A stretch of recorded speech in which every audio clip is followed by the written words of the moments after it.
ಓಂ ನಮಃ ಶಿವಾಯ್. ಪಿತಾಶ್ರೀ ಬ್ರಹ್ಮ ಬಾಬಾರವರ ವಾಣಿ. ಓಂ. ಪಿತಾಶ್ರೀ ಶಿವ ತಂದೆಯ ನೆನಪಿದೆಯೇ?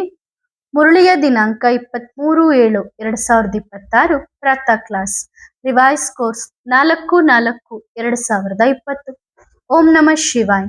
ಸೇವಾದಾರಿ ಮಕ್ಕಳೇ, ಪ್ರತಿಯೊಬ್ಬ ಮಗುವು ತನ್ನ ತನ್ನ ಜವಾಬ್ದಾರಿಯನ್ನು ತಿಳಿದುಕೊಳ್ಳಬೇಕು, ಕಾರ್ಯವನ್ನು ತಿಳಿಯಬೇಕು. ಬೇರೇನೂ ಇಲ್ಲದಿದ್ದರೂ ಕನಿಷ್ಠ ಪಕ್ಷ ಎಲ್ಲ ಆತ್ಮಗಳಿಗೆ ಈ ಸಂದೇಶ ತಲುಪಲಿ.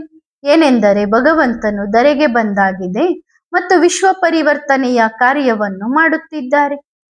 ಓಂ ನಮಃ ಶಿವಾಯ್.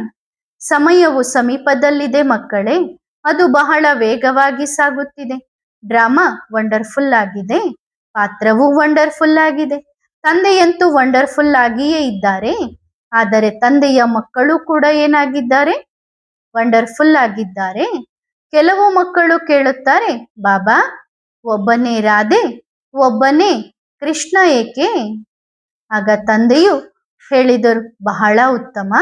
ಉತ್ತರವೆಂದರೆ, ಬಾಬಾ ಎಲ್ಲರಿಗೂ ಅವಕಾಶ ಕೊಡುತ್ತಾರೆ. ಅದರಲ್ಲೇನಾಗುತ್ತಾರೆ? ನಂಬರ್ ವಾರ್ ಪುರುಷಾರ್ಥದ ಅನುಸಾರ ಪದವಿ ಪಡೆಯುತ್ತಾರೆ. ಇದು ಡ್ರಾಮಾದ ಬಹಳ ವಿಚಿತ್ರವಾದ ಆಟವಾಗಿದೆ.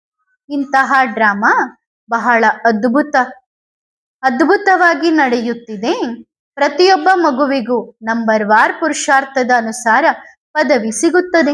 ಇದು ಆಟವಾಗಿದೆ, ನಡೆಯುತ್ತದೆ ಮತ್ತು ನಡೆಯುತ್ತಲೇ ಇರುತ್ತದೆ.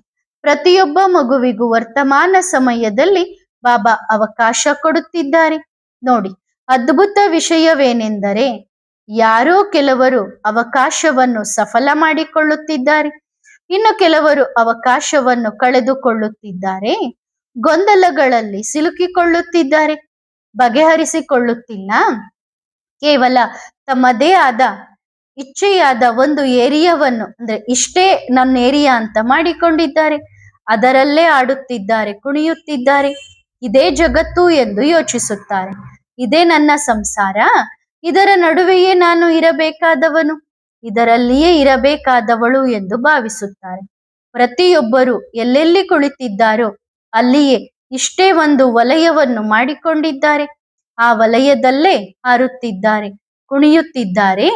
ಇದು ಕೂಡ ಡ್ರಾಮಾದಲ್ಲಿ ಪಾತ್ರವಾಗಿದೆ. ಪ್ರತಿಯೊಬ್ಬರು ಯಾವುದಾದರೊಂದು ವಿಷಯದಲ್ಲಿ ಸಂತುಷ್ಟರಾಗಿದ್ದಾರೆ.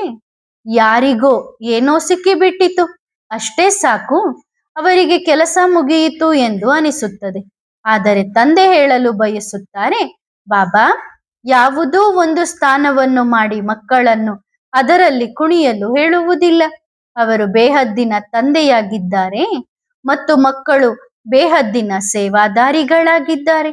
ಪ್ರತಿಯೊಬ್ಬ ಮಗುವು ನಾವು ಹದ್ದಿನಲ್ಲೇ ಸಮಾಪ್ತಿಯಾಗೋಣ ಎಂದು ಯೋಚಿಸಬಾರದು. ಈ ಇಡೀ ವಿಶ್ವವೇ ತಂದೆಯ ಮಧುಬನವಾಗಿದೆ. ಅನೇಕ ಮಕ್ಕಳು ಕೇಳುತ್ತಾರೆ, ಬಾಬಾ ನಮಗೂ ಭೇಟಿಯಾಗುವ ಅವಕಾಶ ಸಿಗುತ್ತದೆಯೇ? ಏಕೆ ಸಿಗುವುದಿಲ್ಲ? ಆ ಅವಕಾಶದಲ್ಲಿ ಒಂದು ವರದಾನಗಳ ಪ್ರಾಪ್ತಿಯಿಂದ ತುಂಬಿಕೊಳ್ಳಿ, ಅಥವಾ ಪ್ರಶ್ನೆ ಮತ್ತು ಉತ್ತರಗಳಿಂದ ತುಂಬಿಕೊಳ್ಳಿ. ಅವಕಾಶವಂತೂ ಪ್ರತಿಯೊಬ್ಬರಿಗೂ ಸಿಗುತ್ತದೆ. ಬಾಬಾ ಅವಕಾಶವನ್ನು ಪ್ರತಿಯೊಬ್ಬರಿಗೂ ಕೊಡುತ್ತಿದ್ದಾರೆ. ಯಾರೋ ಕೆಲವರು ಒಂದು ಸ್ಥಾನದಲ್ಲಿ ಕುಳಿತು ಅಲೆದಾಡುತ್ತಿದ್ದಾರೆ ಮತ್ತು ಬಾಬಾರವರ ನೆನಪು ಏನು ಹೇಳುತ್ತದೆ? ಪ್ರತಿಯೊಬ್ಬ ಮಗುವು ತನ್ನ ತನ್ನ ಜವಾಬ್ದಾರಿಯನ್ನು ತಿಳಿದುಕೊಳ್ಳಬೇಕು, ಕಾರ್ಯವನ್ನು ತಿಳಿದುಕೊಳ್ಳಬೇಕು. ಬೇರೇನೂ ಅಲ್ಲದಿದ್ದರೂ ಕನಿಷ್ಠ ಪಕ್ಷ ತಂದೆ ಕೊಟ್ಟ ಸಂದೇಶವು ಎಲ್ಲ ಆತ್ಮಗಳವರೆಗೆ ತಲುಪಲಿ. ಅದೇನೆಂದರೆ, ಭಗವಂತನು ಧರೆಗೆ ಬಂದಾಗಿದೆ ಮತ್ತು ವಿಶ್ವ ಪರಿವರ್ತನೆಯ ಕಾರ್ಯವನ್ನು ಮಾಡುತ್ತಿದ್ದಾರೆ. ಯಾರದಾದರೂ ದೇಹದಲ್ಲಿ ಬರುತ್ತಾರೆ ಅಥವಾ ಬರುವುದಿಲ್ಲ ಎಂದು ನಂಬಲಿ ಅಥವಾ ನಂಬದಿರಲಿ. ಅಂದ್ರೆ ಬಾಬಾ ಅವ್ರ ದೇಹದಲ್ಲಿ ಬರ್ತಾರೆ ಅಥವಾ ಬರೋದಿಲ್ಲ, ಈ ಮಾತನ್ನ ಅವ್ರು ನಂಬಲಿ ನಂಬದಿರಲಿ. ನಂಬದಿದ್ದರೆ ಬಿಡಿ, ಕೇವಲ ಭಗವಂತನನ್ನು ನೆನಪು ಮಾಡಿ ಎಂದು ಹೇಳಿ. ಅಂದ್ರೆ ಬಾಬಾ ಬರ್ತಾರೆ ಅಂತ ಹೇಳಿದ್ರೆ ಅವ್ರು ನಂಬಲಿಲ್ಲ ಅಂದ್ರೆ ಬಿಟ್ಟು ಹಾಕ್ರಿ. ಅವ್ರಿಗೆ ಕೇವಲ ಬಾಬನನ್ನ ನೆನಪು ಮಾಡಿ ಅಂತ ಹೇಳಿ. ತಂದೆಯನ್ನು ನೆನಪು ಮಾಡಿದರೆ ಆಸ್ತಿ ಸಿಗುತ್ತದೆ, ಇಷ್ಟನ್ನು ಹೇಳಿ. ಮತ್ತು ವರ್ತಮಾನ ಸಮಯವು ಮಕ್ಕಳನ್ನು ತಮ್ಮನ್ನು ತಾವು ಸಿದ್ಧಪಡಿಸಿಕೊಳ್ಳಲು ನೀಡಿದ ಸಮಯವಾಗಿದೆ. ಪ್ರತಿಯೊಬ್ಬ ಮಗುವಿನ ಬಳಿ ಸಮಯವಿದೆ ತಮ್ಮನ್ನು ತಾವು ಸಿದ್ಧ ಮಾಡಿಕೊಳ್ಳಲು. ಮಕ್ಕಳ ಪ್ರಶ್ನೆಗಳಿಗೆ ಬಾಬಾರವರ ಉತ್ತರಗಳು. ಪ್ರಶ್ನೆ: ಬಾಬಾ, ಒಬ್ಬ ಮಾತೆ ಕೇಳಿದ್ದಾರೆ, ಬಾಬಾರನ್ನು ಭೇಟಿಯಾಗಬೇಕು, ಆದರೆ ಮನೆಯಲ್ಲಿ ಸಹಯೋಗಿಗಳಿಲ್ಲ, ಏನು ಮಾಡಬೇಕು? ಅನೇಕ ಮಕ್ಕಳು ನಿಮಗೆ ನೆನಪು ಪ್ರೀತಿಯನ್ನು ಕಳುಹಿಸಿದ್ದಾರೆ ಮತ್ತು ನಿಮ್ಮನ್ನು ಬಹಳ ನೆನಪು ಮಾಡುತ್ತಾರೆ. ಉತ್ತರ: ಆ ಮಾತೆಗೆ ಹೇಳಿ, ಖಂಡಿತ ಅವರು ಬರಲಿ. ನೋಡಿ ಮಕ್ಕಳೇ, ಒಂದು ವೇಳೆ ಗಾಡಿಯ ಚಕ್ರಗಳು ಏಕಮತದಿಂದ ನಡೆದರೆ ಕುಟುಂಬವು ಚೆನ್ನಾಗಿ ನಡೆಯುತ್ತದೆ. ತಂದೆಯ ಕಡೆಯಿಂದಲೂ ಮಕ್ಕಳಿಗೆ ಬಹಳ ನೆನಪು ಪ್ರೀತಿಗಳು. ತಂದೆಯನ್ನು ನೆನಪು ಮಾಡಬೇಕು ಎಂದು ಹೇಳಿ ಯಾವುದೇ ದೇಹದಾರಿಯಲ್ಲಿ ಸಿಲುಕಿಕೊಳ್ಳಬಾರದು. ನಮಗಂತೂ ದೇಹವೇ ಇಲ್ಲ ಮತ್ತು ಸಿಲುಕಿಕೊಳ್ಳಬೇಡಿ ಎಂದು ಹೇಳಲು ಸಾಧ್ಯವಿಲ್ಲ. ಆದರೆ ತಂದೆ ಹೇಳಬಲ್ಲರಲ್ಲವೇ? ಒಳ್ಳೆಯದು. ಮಕ್ಕಳಿಗೆ ಬಹಳ ನೆನಪು ಪ್ರೀತಿಗಳು. ತಂದೆಯ ಕಡೆಯಿಂದಲೂ ನೆನಪು ಪ್ರೀತಿಗಳು. ಪ್ರಶ್ನೆ: ಬಾಬಾ, ಈ ರಾಮ ಮತ್ತು ರಾವಣನ ರಾಶಿ ಒಂದೇ ಆಗಿದೆ. ಕೃಷ್ಣ ಮತ್ತು ಕಂಸನ ರಾಶಿಯೂ ಒಂದೇ ಆಗಿದೆ. ಹಾಗಾದರೆ ರಾಮನೇ ರಾವಣನಾಗುತ್ತಾನೆಯೇ ಅಥವಾ ಕೃಷ್ಣನೇ ಕಂಸನಾಗುತ್ತಾನೆಯೇ? ಉತ್ತರ: ರಾಮನೇ ರಾವಣನಾಗುತ್ತಾನೆ, ಕೃಷ್ಣನೇ ಕಂಸನಾಗುತ್ತಾನೆ. ಇದು ಬಹಳ ಅದ್ಭುತ ವಿಷಯ. ಸರಳವಾದ ವಿಷಯವೇನೆಂದರೆ, ರಾಮನು ಯಾವಾಗ ಸಂಪೂರ್ಣನಾಗಿದ್ದನೋ ಆಗ ರಾಮನಾಗಿದ್ದಾನೆ, ಯಾವಾಗ ಪತಿತನಾದನೋ ಆಗ ರಾವಣನಾದನು. ಸರಳವಾದ ವಿಷಯ. ಕೃಷ್ಣನು ಯಾವಾಗ ಸತ್ಯಯುಗದ ರಾಜಕುಮಾರ ಆಗಿದ್ದನೋ ಆಗ ಕೃಷ್ಣನಾಗಿದ್ದಾನೆ. 84 ಜನ್ಮಗಳನ್ನು ತೆಗೆದುಕೊಂಡಾಗ ಕಂಸನಾದನು. ಈಗ ಹೇಳಿ, ಆತ್ಮವು ಯಾವಾಗ 84 ಜನ್ಮಗಳಿಗೆ ಬರುತ್ತದೆ? ಅಂತಿಮ ಪತಿತ ಶರೀರವಿರುತ್ತದೆ. ಅವರೊಳಗೆ ವಿಕಾರಗಳಿವೆ, ಕೆಟ್ಟತನವಿದೆ. ಮತ್ತು ಕಂಸನನ್ನು ಕೂಡ ಏನೆಂದು ಕರೆಯುತ್ತಾರೆ? ಕೆಟ್ಟತನದ ಪ್ರತೀಕವೆಂದು ತೋರಿಸುತ್ತಾರೆ, ಪತಿತತನದ ಪ್ರತೀಕವೆಂದು ತೋರಿಸುತ್ತಾರೆ. ಅದೇ ಆತ್ಮವು 84 ಜನ್ಮಗಳನ್ನು ಪಡೆದು ಕಂಸನಾಗಿ ಬಿಡುತ್ತದೆ, ಅಂದರೆ ಪತಿತನಾಗುತ್ತದೆ. ರಾಮ ಸರ್ವಗುಣ ಸಂಪನ್ನ, 16 ಕಲಾ ಸಂಪೂರ್ಣ. ಅದರ ಅಂತ್ಯದಲ್ಲೇನಾಗುತ್ತಾನೆ? ಎಲ್ಲಾ ಕಲೆಗಳನ್ನು ಕಳೆದುಕೊಳ್ಳುತ್ತಾನೆ, ರಾವಣನಾಗುತ್ತಾನೆ. ಇದು ಸರಳವಾದ ವಿಷಯ, ಹೌದು. ಈಗ ಮತ್ತೆ ಹೇಳಿ. ಪ್ರಶ್ನೆ: ಕೃಷ್ಣ ಮತ್ತು ಕಂಸನ ಯುದ್ಧವನ್ನು ತೋರಿಸಿದ್ದಾರಲ್ಲವೇ, ಅದರ ರಹಸ್ಯವೇನು? ಉತ್ತರ: ಕೃಷ್ಣ ಮತ್ತು ಕಂಸನ ಯುದ್ಧ ನೋಡಿ, ವರ್ತಮಾನ ಸಮಯದಲ್ಲಿ ಈಗ ಅದೇ ಆತ್ಮವು ತನ್ನೊಂದಿಗೇನು ಮಾಡುತ್ತದೆ? ಯುದ್ಧ ಮಾಡುತ್ತದೆ. ತಾನು ಆತ್ಮ ಎಂದು ಅದಕ್ಕೆ ಗೊತ್ತಿದೆ, ಆದರೆ ಅದರ ಎದುರಿಗೆ ಕೆಟ್ಟತನವಿದೆ. ಏಕೆಂದರೆ ಯಾವಾಗ ತಂದೆಯ ಮಕ್ಕಳಾಗುತ್ತಾರೋ ಆಗ ಗುರುತು ಸಿಗುತ್ತದೆಯೋ ಆಗ ರಾಮ ಮತ್ತು ರಾವಣನ, ಕೃಷ್ಣ ಮತ್ತು ಕಂಸನ ಗುರುತು ಸಿಗುತ್ತದೆ. ಈ ಸಂಗಮ ಯುಗದ ಸಮಯವಿದೆಯಲ್ಲವೇ, ಇದರಲ್ಲಿ ಡ್ರಾಮಾ ರಿಪೀಟ್ ಆಗುತ್ತಿದೆ. ಎಲ್ಲರೂ ಪರದೆಯ ಮೇಲೆ ಬರುತ್ತಿದ್ದಾರೆ, ಎಲ್ಲರೂ ಸ್ಟೇಜ್ ಮೇಲೆ ಬರುತ್ತಿದ್ದಾರೆ, ಎಲ್ಲರೂ ತಮ್ಮ ಆಕ್ಟಿಂಗ್ ಮಾಡುತ್ತಿದ್ದಾರೆ ಮತ್ತು ಡೈರೆಕ್ಟರ್ ಕುಳಿತು ನೋಡುತ್ತಿದ್ದಾರೆ. ಪ್ರತಿಯೊಂದು ವಿಷಯವೂ ಇಲ್ಲೇ ಇರುತ್ತದೆ. ನೋಡಿ, ಆತ್ಮವು ಏನಾಯಿತು? ಕೃಷ್ಣ. ಮತ್ತು ಯುದ್ಧ ಯಾರೊಂದಿಗೆ ಮಾಡುತ್ತಿದೆ? ಕಂಸನೊಂದಿಗೆ. ಹಾಗೇನಾಯಿತು? ಶೂಟಿಂಗ್ ಆಯಿತು. ಆತ್ಮಕ್ಕೆ ತಾನು ಆತ್ಮ ಎಂಬ ಗುರುತು ಸಿಕ್ಕಿತು ಮತ್ತು ತಾನು ಪತಿತಾತ್ಮ ಎಂದು ಅದಕ್ಕೆ ತಿಳಿದಿದೆ. ಈಗ ನಾನು 5 ವಿಕಾರಗಳೊಂದಿಗೇನು ಮಾಡಬೇಕು? ಯುದ್ಧ ಮಾಡಬೇಕು. ಆಗ ನಾನು ಏನಾಗುತ್ತೇನೆ? ಕೃಷ್ಣನಾಗುತ್ತೇನೆ. ಕೃಷ್ಣ ಎನ್ನುವುದು ಮೊದಲೇ ತಿಳಿಯಿತು, ನಾನು ಕೃಷ್ಣನಾಗಿದ್ದೇನೆ. ಆದರೆ ಯುದ್ಧ ಮಾಡಬೇಕು. ಸಂಗಮ ಯುಗದಲ್ಲೇ ಯುದ್ಧ ನಡೆಯುತ್ತದೆ, ಇದು ಈಗ ತಿಳಿಯಿತು. ದ್ವಾಪರದಲ್ಲಿ ನಾನು ಪತಿತನೋ ಅಥವಾ ಪಾವನನೋ ಎಂದು ತಿಳಿಯಲು ಸಾಧ್ಯವೇ ಇಲ್ಲ, ಅಥವಾ ಕೃಷ್ಣನೋ ಅಥವಾ ಕಂಸನೋ ಎಂದು ತಿಳಿಯುವುದಿಲ್ಲ. ಅಲ್ಲಿ ತಿಳಿಯುವುದಿಲ್ಲ, ಎಲ್ಲವೂ ಇಲ್ಲಿ ಸಂಗಮ ಯುಗದಲ್ಲೇ ತಿಳಿಯುತ್ತದೆ. ಹಾಗಾಗಿ ಇದು ಈ ರೀತಿ ಸ್ವಲ್ಪವೇ ಶೂಟಿಂಗ್ ಆಗುತ್ತದೆ, ನಂತರ ಅದು ದೀರ್ಘಕಾಲದವರೆಗೆ ನಡೆಯುತ್ತದೆ. ಅರ್ಥವಾಯಿತೆ? ಈಗ ಆತ್ಮ ಎಂದರೆ ರಾಮ, ಕೃಷ್ಣ. ಕೆಟ್ಟತನ ಎಂದರೆ ರಾವಣ ಮತ್ತು ಕಂಸ. ತಮ್ಮಲ್ಲೇ ಕಂಸ ಮತ್ತು ಕೃಷ್ಣನ, ರಾಮ ಮತ್ತು ರಾವಣನ ಯುದ್ಧ ನಡೆಯುತ್ತಿದೆ. ಅದಕ್ಕಾಗಿ ಅಲ್ಲಿ ಭಕ್ತಿ ಮಾರ್ಗದ ಶಾಸ್ತ್ರಗಳಲ್ಲಿ ತೋರಿಸಿದ್ದಾರೆ. ಅರ್ಥವಾಯಿತೆ? ಪಾತ್ರಗಳನ್ನು ಅಲ್ಲಿ ನೀಡಿದ್ದಾರೆ, ಮುಖಗಳನ್ನು ಮಾಡಿದ್ದಾರೆ. ಈಗ ರಾಮನಿದ್ದಾನೆ. ರಾಮ ಎಂದರೆ ಇಡೀ ಜಗತ್ತನ್ನು ನೆನಪು ಮಾಡುತ್ತದೆಯೋ ಅವನು ರಾಮ. ಅವರೇ ದುಃಖಿಯಾದರೆ ಯಾರು ನೆನಪು ಮಾಡುತ್ತಾರೆ? ಅಂದರೆ ಎಲ್ಲಿಯ ವಿಷಯವನ್ನು ಎಲ್ಲಿಗೆ ಜೋಡಿಸಿದ್ದಾರೆ? ಯಾವಾಗ ಆತ್ಮವು ರಾಮನಾಗುತ್ತದೆಯೋ ಆಗ ದೊಡ್ಡ ತಯಾರಿ ಇರುತ್ತದೆ, ಯಾವುದೇ ದುಃಖವಿರುವುದಿಲ್ಲ.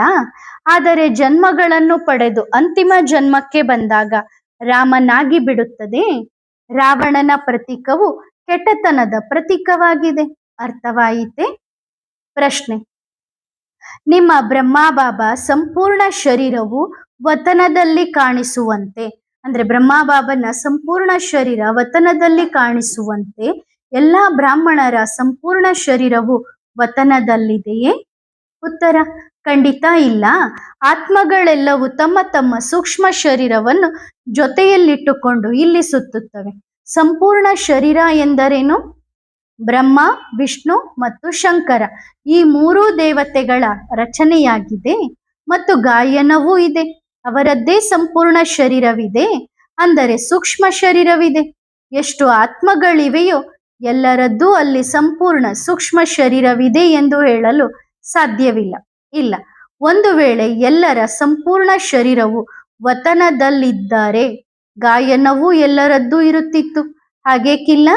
ಏಕೆಂದರೆ ನಾವು ನಂತರ ಬಂದೆವು ಸಹೋದರರೇ, ಸೃಷ್ಟಿಗೆ ಬಂದೆವು. ತಂದೆಯು ಪ್ರವೇಶ ಮಾಡಿದಾಗ ಬ್ರಹ್ಮ ಆದೆವು, ಬ್ರಾಹ್ಮಣರಾದೆವು. ಅದಕ್ಕಿಂತ ಮೊದಲು ಸಂಪೂರ್ಣ ಬ್ರಹ್ಮ ವತನದಲ್ಲಿ ಕುಳಿತಿದ್ದಾರೆ. ಹಾಗಾಗಿ ನಾವು ಮತ್ತು ಆ ಸಂಪೂರ್ಣ ಬ್ರಹ್ಮ ಇಬ್ಬರೂ ಬೇರೆ ಬೇರೆ. ಅಂದ್ರೆ ಪ್ರಜಾಪಿತ ಬ್ರಹ್ಮ ಮತ್ತು ಸಂಪೂರ್ಣ ಬ್ರಹ್ಮ ಇಬ್ಬರೂ ಬೇರೆ ಬೇರೆ. ಪ್ರತಿಯೊಂದು ಸ್ಥೂಲ ಶರೀರವುಳ್ಳ ಆತ್ಮಕ್ಕೂ ತನ್ನದೇ ಆದ ಬೆಳಕಿನ ಶರೀರವೂ ಇರುತ್ತದೆ, ತನ್ನದೇ ಆದ ಸ್ಥೂಲ ಅಥವಾ ಸೂಕ್ಷ್ಮವೂ ಇರುತ್ತದೆ. ಆದರೆ ಆ ಸೂಕ್ಷ್ಮಕ್ಕಿಂತ ಬೇರೆಯಾಗಿರುತ್ತದೆ. ಅದು ಹೇಗೆ ಬೇರೆ ಎಂದು ತಿಳಿಸುತ್ತೇನೆ. ನಾವು ಶರೀರವನ್ನು ಬಿಟ್ಟಾಗ ಹೇಗೆ ಹೊರಬಂದೆವು? ಈ ಮಣ್ಣನ್ನು ತೆಗೆದುಕೊಂಡು ಹೊರಬರಲಿಲ್ಲ, ಬೆಳಕಿನ ಪುತ್ಥಳಿಯನ್ನು ತೆಗೆದುಕೊಂಡು ಹೊರಬಂದೆವು ತಾನೆ. ಆಗ ಈ ಲೈಟ್ ಆ ಲೈಟ್ನಲ್ಲಿ ಸೇರಿ ಹೋಯಿತು, ಆಗ ಸಂಪೂರ್ಣವಾಯಿತು. ಅರ್ಥವಾಯಿತೆ? ಪ್ರಶ್ನೆ: ನಿಮ್ಮ ಬೆಳಕಿನ ಸೂಕ್ಷ್ಮ ಶರೀರವು ಹೊರಬಂದಿತು ಮತ್ತು ಆ ಬೆಳಕಿನ ಶರೀರದಲ್ಲಿ ಸೇರಿ ಸಂಪೂರ್ಣವಾಯಿತು. ಆದರೆ ಉಳಿದ ಆತ್ಮಗಳ ಸಂಪೂರ್ಣ ಶರೀರ ಹೇಗೆ ತಯಾರಾಗುತ್ತದೆ? ಉತ್ತರ: ಹೌದು, ಈಗ ತಿಳಿಸುತ್ತೇನೆ. ನೀವಿದ್ದೀರಿ, ನಿಮ್ಮ ಒಳಗೆ ಸಂಪೂರ್ಣ ಬೆಳಕಿನ ಶರೀರವಿದೆ. ನೀವು ಶರೀರ ಬಿಟ್ಟ ತಕ್ಷಣ ಬಾಬಾರ ಬಳಿ ಹೋಗುತ್ತೀರಿ. ಧರ್ಮರಾಜನ ಬಳಿ ಹೋದಾಗ ಅವರು ಹಾಗೆ ಫೌಂಟೇನ್ ಆಯಿಸುತ್ತಾರೆ, ಅಂದ್ರೆ ಕಾರಂಜಿ ಆಯಿಸುತ್ತಾರೆ. ಆಗ ಸಂಪೂರ್ಣವಾಗುತ್ತೀರಿ ಅಷ್ಟೇ. ಶರೀರ ಬಿಟ್ಟರೆ ಸಂಪೂರ್ಣ ಎಂದರ್ಥ. ಆದರೆ ಈಗ ಸಂಪೂರ್ಣ ಶರೀರವಿಲ್ಲ ಅಲ್ಲವೇ ಬಾಬಾ? ಇಲ್ಲ, ಈಗ ಸಂಪೂರ್ಣ ಎಂದು ಹೇಳಲಾಗುವುದಿಲ್ಲ. ಯಾವುದಾದರೊಂದು ಕೊರತೆ, ದೌರ್ಬಲ್ಯತೆಯನ್ನು ಇಟ್ಟುಕೊಂಡು ಇಲ್ಲಿ ಸಿಲುಕಿಕೊಂಡಿರುತ್ತಾರೆ. ಆದರೆ ಜಗತ್ತಿನವರು ಶರೀರ ಬಿಟ್ಟ ತಕ್ಷಣ ಸಂಪೂರ್ಣರಾದರು ಎಂದಲ್ಲ, ಹಾಗೆ ಆಗುವುದಿಲ್ಲ. ಏಕೆಂದರೆ ವತನದಲ್ಲಿ ಪ್ರತಿಯೊಂದು ಆತ್ಮದ ಲೆಕ್ಕಾಚಾರವಿದೆ. ಹಾಗಾಗಿ ಪ್ರತಿಯೊಂದು ಆತ್ಮವು ಅಲ್ಲಿ ಸಂಪೂರ್ಣವಾಗುತ್ತದೆ. ಇಲ್ಲಿ ಪತಿತ ಶರೀರವನ್ನು ಬಿಟ್ಟರೆ ಅಲ್ಲಿ ಧರ್ಮರಾಜಪುರಿಯಲ್ಲಿ ಸಿಗುತ್ತದೆ. ಸಂಪೂರ್ಣತೆಯಂತೂ ಇಲ್ಲಿ ಕೇವಲ ಒಬ್ಬರದ್ದೇ ಪುರುಷಾರ್ಥದಿಂದ ಇರುತ್ತದೆ. ಇಲ್ಲದಿದ್ದರೆ ಬಹಳಷ್ಟು ಮಂದಿ ಬ್ರಹ್ಮರಾಗಿ ಬಿಡುತ್ತಿದ್ದರು. ಒಬ್ಬರೇ ಬ್ರಹ್ಮ ಇರುತ್ತಿರಲಿಲ್ಲ. ಗಾಯನ ಯಾರದ್ದಿದೆ? ಒಬ್ಬರದ್ದೇ ಇದೆ ತಾನೆ. ಅನೇಕರ ಗಾಯನವಿಲ್ಲವಲ್ಲ. ಅರ್ಥವಾಯಿತೆ? ಪ್ರಶ್ನೆ: ದೇವತೆಗಳು ಗರ್ಭಮಹಲಿನಿಂದ ಜನ್ಮ ಪಡೆಯುವಂತೆ ದ್ವಾಪರ ಯುಗದಿಂದ ಇಳಿದು ಬರುವ ಆತ್ಮಗಳು ಕೂಡ ಸತೋಪ್ರಧಾನ ಆತ್ಮಗಳಾಗಿರುತ್ತವೆ ಅಲ್ಲವೇ? ಹಾಗಾದರೆ ಅವುಗಳು ಕೂಡ ಗರ್ಭಮಹಲಿಗೆ ಬರುತ್ತವೆಯೇ? ಉತ್ತರ: ನೋಡಿ ಮಕ್ಕಳೇ, ದ್ವಾಪರ ಯುಗ ಬಂದ ತಕ್ಷಣವೇ ಪತಿತತನ ಬರುವುದಿಲ್ಲ. ಬಹಳ ಹೆಚ್ಚು ಪತಿತತನವು ಕಲಿಯುಗದಲ್ಲಿ ಬರುತ್ತದೆ. ಕಲಿಯುಗದಲ್ಲೂ ಅಂತಿಮ ಸಮಯದ 200-400 ವರ್ಷಗಳ ಒಳಗೆ ಬಹಳ ಹೆಚ್ಚು ಪತಿತತನ ಬರುತ್ತದೆ. ಕಲಿಯುಗದಲ್ಲಿ ರಾಜ ಮಹಾರಾಜರು ಇದ್ದಾಗ ಹೆಚ್ಚು ಪತಿತತನ ಬರುತ್ತದೆ. ಆದರೆ ದ್ವಾಪರ ಯುಗದಲ್ಲಿ ಹೆಚ್ಚು ಪತಿತತನ ಇರುವುದಿಲ್ಲ. ಹಾಗಾಗಿ ಮೇಲಿನಿಂದ ಬರುವ ಆತ್ಮವು ಹೆಚ್ಚು ದುಃಖವನ್ನು ಅನುಭವಿಸುವುದಿಲ್ಲ. ಅವರಿಗೆ ಮಹಲೇ ಇರುತ್ತದೆ. ಒಳ್ಳೆಯದು. ಇನ್ನೂ ಕೇಳಿ ಪ್ರಶ್ನೆ. ಬಾಬಾ, ಈ ರಾಮನ ಆತ್ಮವು ತ್ರೇತಾಯುಗದಲ್ಲಿ ಬರುತ್ತದೆ ಮತ್ತು ಕೃಷ್ಣನ ಆತ್ಮವು ಸತ್ಯಯುಗದಲ್ಲಿ ಬರುತ್ತದೆ. ಇಬ್ಬರು ಬೇರೆ ಬೇರೆ ಆತ್ಮಗಳೇ ಅಥವಾ ಒಂದೇ ಆತ್ಮವೇ? ಉತ್ತರ. ನೋಡಿ ಮಕ್ಕಳೇ, ಇದು ಬಹಳ ಅದ್ಭುತ ಡ್ರಾಮಾ ಆಗಿದೆ. ಈಗ ಇದರಲ್ಲಿ ಹೆಚ್ಚು ಹೋಗಬೇಡಿ, ಆದರೆ ನಿಧಾನವಾಗಿ ಎಲ್ಲವನ್ನೂ ತೆರೆದಿಡುತ್ತೇವೆ. ಸದ್ಯಕ್ಕಿಷ್ಟು ಸಾಕು. ಮುಂದಿನ ಬಾರಿ ಚೆನ್ನಾಗಿ ತಿಳಿಸುತ್ತೇವೆ. ಹೌದು, ಮುಂದಿನ ಬಾರಿ ಚೆನ್ನಾಗಿ ತಿಳಿಸುತ್ತೇವೆ. ಸರಿ ತಾನೆ? ಪ್ರಶ್ನೆ. ಧರ್ಮರಾಜ್ ಮತ್ತು ಶಂಕರನ ಪಾತ್ರವು ಒಂದೇ ಸೂಕ್ಷ್ಮ ಶರೀರದಿಂದ ನಡೆಯುತ್ತದೆಯೇ ಅಥವಾ ಬೇರೆ ಬೇರೆ ಶರೀರದಿಂದ ನಡೆಯುತ್ತದೆಯೇ? ಉತ್ತರ. ಇಬ್ಬರೂ ಬೇರೆ ಬೇರೆ ಮಕ್ಕಳೇ. ಮಹಾಕಾಲ ಯಾರು? ಧರ್ಮರಾಜನ ತಂದೆಯಾಗಿದ್ದಾರೆ. ಮಹಾಕಾಲ ಯಾರು? ನಮ್ಮ ಬಾಬಾ. ತಂದೆಯು ಒಂದು ರೂಪ, ಎರಡನೇ ರೂಪ ಮಹಾಕಾಲ. ಹಾಗಾಗಿ ಇಬ್ಬರ ಪಾತ್ರವು ಬೇರೆ ಬೇರೆಯಾಗಿದೆ. ನಾವು ಮತ್ತು ಆ ಸೂಕ್ಷ್ಮವತನದ ಬ್ರಹ್ಮ ಯಾವಾಗ ಭೇಟಿಯಾಗುತ್ತೇವೆಯೋ ಆಗ ಧರ್ಮರಾಜ. ಶಂಕರ ಮತ್ತು ಶಿವ ಯಾವಾಗ ಭೇಟಿಯಾಗುತ್ತಾರೋ ಆಗ ಮಹಾಕಾಲ. ಅರ್ಥವಾಯಿತೆ? ಪ್ರಶ್ನೆ. ಶ್ರೀಕೃಷ್ಣನಿಗೆ ಜನ್ಮ ನೀಡುವವರು ಜಗದಂಬೆ. ಹಾಗಾದರೆ ಶ್ರೀಕೃಷ್ಣನಿಗೆ ಜನ್ಮ ಕೊಡುವ ತಂದೆ ಯಾರು? ಉತ್ತರ. ನೋಡಿ ಮಕ್ಕಳೇ, ತಂದೆ ಎಂದರೆ ಯಾರು? ಶಿವಪಿತ. ಇಡೀ ವಿಶ್ವದಲ್ಲಿ ಒಬ್ಬರೇ ಅಂತಹ ಮಗುವಿದ್ದಾರೆ. ಉಳಿದವರೆಲ್ಲರೂ ದೇಹಧಾರಿಗಳು. ಉಳಿದವರೆಲ್ಲರೂ ದೇವಿ ದೇವತೆಗಳ ಮಕ್ಕಳಾಗಿರುತ್ತಾರೆ. ಒಬ್ಬ ಶ್ರೀಕೃಷ್ಣನು ಶಿವನ ಮಗುವಾಗಿರುತ್ತಾನೆ.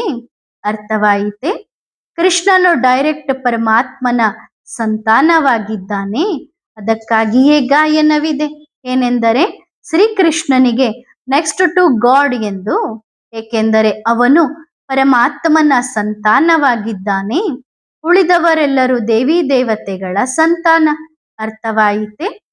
ಇನ್ನು ಏನಾದರೂ ಕೇಳಿರಿ. ಪ್ರಶ್ನೆ.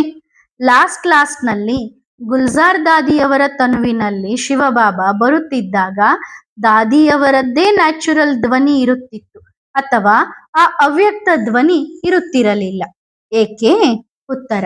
ಹೌದು ಮಕ್ಕಳೇ, ಅದು ಸಂಕೇತವಾಗಿತ್ತು. ಏನೆಂದರೆ ಬಾಬಾ ತನ್ನ ಪಾತ್ರವನ್ನು, ತನ್ನ ರೋಲ್ ಅನ್ನು ಚೇಂಜ್ ಮಾಡಲಿದ್ದಾರೆ. ಆ ಸಮಯದಲ್ಲಿ ಬಾಬಾ ಸಂಪೂರ್ಣ ರೂಪದಲ್ಲಿ ಬರುತ್ತಿರಲಿಲ್ಲ ಎಂದು ಹೇಳಬಹುದು. ತಂದೆಯ ಶಕ್ತಿಗಳಿದ್ದವು, ದೊಡ್ಡ ಪವರ್ ಇತ್ತು. ಎರಡನೇ ವಿಷಯವೆಂದರೆ ಇದರಲ್ಲಿ ಇನ್ನೊಂದು ಪಾಯಿಂಟ್ ಬರುತ್ತದೆ.